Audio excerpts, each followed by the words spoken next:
It's 100 AD ancient Rome, and you're about to witness the most jaw-dropping spectacle of your life.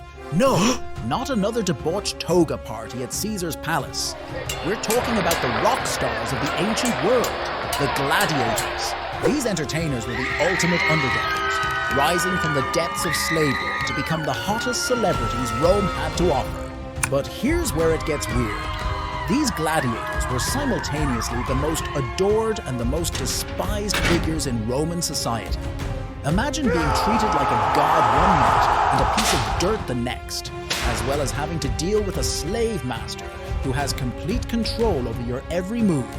Buckle up, folks, because we're about to dive into a day in the life of these ancient badasses.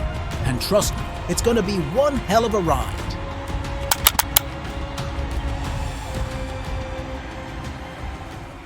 Imagine, you're a strapping young lad, minding your own business in some far-flung corner of the Roman Empire, when suddenly, bam, you're captured and shipped off far from home to the Eternal City.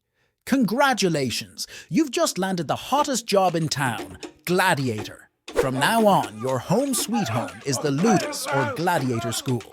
Picture a cross between a hardcore gym, a prison, and the world's most intense summer camp. Walking into the courtyard, you would be greeted with what smells like a mix of sweat, leather, and testosterone. You've got burly dudes swinging wooden swords, grunting like cavemen on steroids. In one corner, there's a guy bench pressing what looks like a small elephant. Welcome to Gladiator High. From now on, your routine is eat, sleep, train, repeat for the foreseeable future. However long that may be.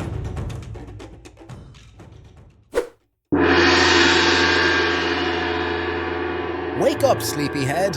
Your day begins at the crack of dawn in the cozy confines of the Ludus. And by cozy, we mean cramped, smelly, and about as comfortable as a bed of nails. Time for some basic hygiene. Our hero splashes some water on his face and runs a comb through his luscious locks. After all, you never know when you might need to look your best for your adoring fans. Or your own funeral. Now it's time for the most important meal of the day. Breakfast.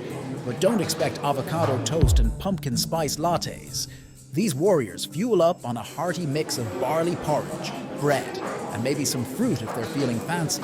It's not exactly Instagram-worthy, but it'll keep you going when you're dodging lions and angry guys with nets. Now for the main sweat-soaked spectacle of the day, training. Imagine the Ludus transformed into a deadly dance floor where our brawny heroes are about to show us their moves. The Retiarius, our net and trident-wielding fisherman of doom, is practicing his throws. He's hoping to catch more than just compliments in that net of his. Next to him, the Dimmacharis is doing his best impression of a human blender, whirling two swords with deadly precision. Over in the heavy armor division, we've got the Murmillo. He's lugging around a massive rectangular shield and a short sword, looking like a walking fortress with anger issues. While his rival, the Thrace, is getting fancy with a curved sword and a tiny square shield, because who needs full body protection, right? Last but not least, there's the Hoplomachus, armed with a lance and a round shield, bringing a bit of Greek flair to this Roman smackdown. By the end of this grueling session, our gladiators are sweaty, sore, and probably questioning their life choices. But hey, that's showbiz in ancient Rome, baby. You've got to put in the work if you want to be the next big thing at the Colosseum. Time to head in for lunch. But wait, what's this? Our gladiator notices a small commotion at the Ludus gates. It seems some eager fans have gathered, hoping for a glimpse of their favorite arena warriors. Among the crowd, a few entrepreneurial types are hawking clay figurines of popular gladiators. Our hero can't help but chuckle at the exaggerated muscles. A young boy pushes to the front, clutching a wax tablet. "Please, sir, can you sign this?" Our gladiator, touched by the lad's enthusiasm, obliges with a shaky X. Hey, nobody said literacy was a job requirement. Meanwhile, a wealthy-looking matron eyes our hero with poorly disguised interest. She whispers something to her slave, who scurries off, returning moments later with a small vial. The slave approaches cautiously, explaining that his mistress would be ever so grateful for a small souvenir. Perhaps some sand from the training ground that might have been graced by our gladiator's sweat? after lunch, it's time for weapons and armor maintenance. Picture arts and crafts hour, but more deadly. Our gladiators are polishing swords, oiling leather, and mending nets with the tenderness of a mother fixing her child's favorite toy. After all, nothing ruins your day quite like your sword breaking mid-stab or your loincloth falling off during a dramatic pose. As the afternoon wears on, our gladiator is summoned for a meeting with the Lanista, the manager of the Ludus, and the man who holds our hero's life in his calloused hands. No pressure then. The Lanista, a man whose moral compass always points towards profit, sizes up our gladiator with dollar signs in his eyes. Good news, my boy. I've booked you for tomorrow's Saturnalia games. You'll be facing a Retiarius, you know, the fellow with the net and trident who thinks he's Neptune's gift to the arena. Oh, and could you try to bleed dramatically if you lose? The crowd loves that sort of thing. Our hero nods, mentally updating his resume to include Trident Avoider Extraordinaire. Just another day at the Ludus. As the sun begins its descent, our gladiator prepares for his final meal of the day. The Ludus kitchen is abuzz with activity, serving up a feast fit for a, well, slave. Tonight's menu features a hearty barley soup, some bread that could double as a weapon, and a few olives that have only slightly begun to ferment. Michelin stars, here we come! Our hero shovels down his gourmet repast with gusto. After all, you never know which meal might be your last in this line of work. And finishes up with a cup of Pasca. That's watered-down vinegar wine for you fancy folks. With his belly full of nutrition, let's call it that, our gladiator retreats to a quiet corner for some mental preparation. Nearby, a fellow gladiator practices his own unique form of meditation, which mostly involves sobbing quietly into his pillow. Hey, whatever works, right?